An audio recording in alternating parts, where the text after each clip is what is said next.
सौंदर्य और प्रेम, सुंदरता और प्रेम एक दूसरे पर आश्रित है। जहां प्रेम है वहां सौंदर्य है, और जहां सौंदर्य है वहां प्रेम है। सत्यम शिवम के साथ परमात्मा की तीसरी विशेषता सुंदरम।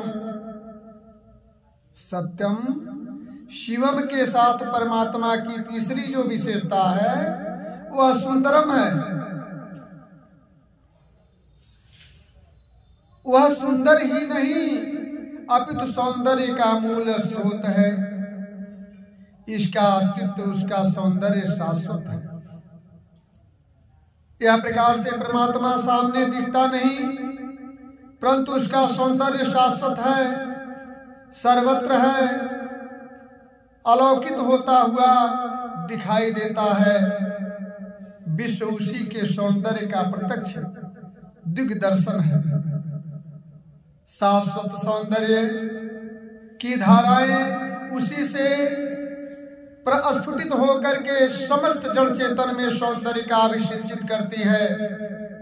यह प्रकार से वैदिक दर्शन के अनुसार रूपम प्रतिरूपी बभुव,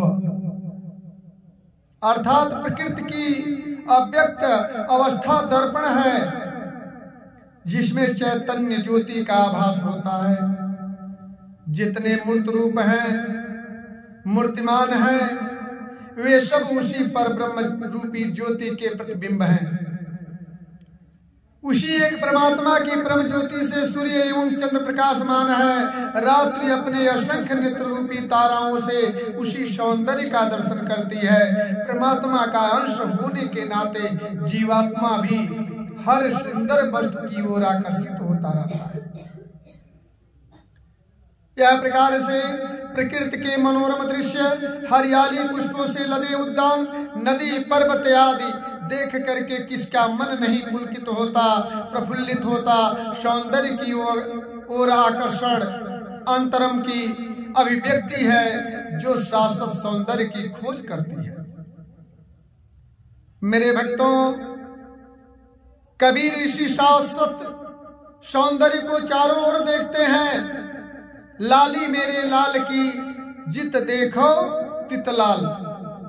लाली मेरे लाल की जित देखो तितलाल, अर्थात सौंदर्य प्रेमियों ने इसी सौंदर्य को नारी में देखा और उसी में ब्रह्म को देखते हुए ब्रह्म की कल्पना किया। ऐसा मधुर और कोमल अवलंबन ब्रह्मा के अतिरिक्त दूसरा कोई हो ही नहीं सकता, क्योंकि वह प्रेम रूप है, परम सुंदर है, और उसका सौंदर्य विश्व के कण कण में व्याप्त है।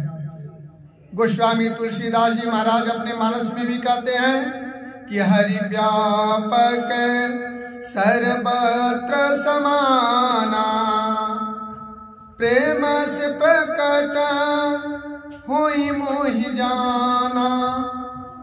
हरि व्यापक सर्वत्र समाना, वह पूर्ण ब्रह्म परमेश्वर सर्वत्र है, सब में है, कण कण में निवास करता है। उस दिव्य सौंदर्य के साक्षात्कार से अज्ञान रूपी अहंकार नष्ट हो जाता है।